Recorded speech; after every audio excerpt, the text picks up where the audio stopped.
তথ্য সম্প্রচার মন্ত্রী জহির উদ্দিন স্বপন বলেছেন, গণমাধ্যম ব্যবস্থাপনায় সবার সাথে আলোচনা করে ঐক্যমতের ভিত্তিতে একটি কমিশন গঠন করতে পারে সরকার।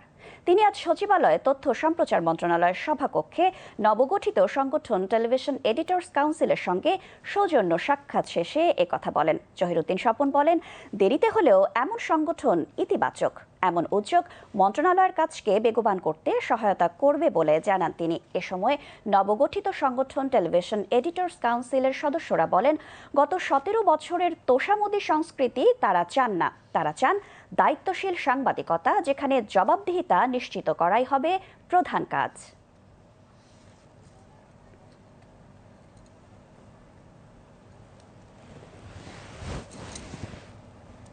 গণমাধ্যম ব্যবস্থাপনা সংক্রান্ত বিষয়ে সকল পক্ষেরই একটা ধারণাগত ঘাটতি আছে, কিন্তু এরকম একটা আধুনিক সভ্যতার প্রয়োজনীয় উপাদানকে কিভাবে প্রাতিষ্ঠানিক চরিত্র দিতে হয়, এই উদ্যোগ অথবা এই চিন্তাটা কোনো অংশীদারদের পক্ষ থেকেই তেমন একটা কিন্তু নেওয়া হয় নাই। একটা ক্ষমতাবান, স্বাধীন, দক্ষ, যোগ্য কোয়াসি জুডিশিয়াল কমিশন বা কর্তৃত্ব বা কর্তৃপক্ষ আমাদেরকে তৈরি করতেই হবে।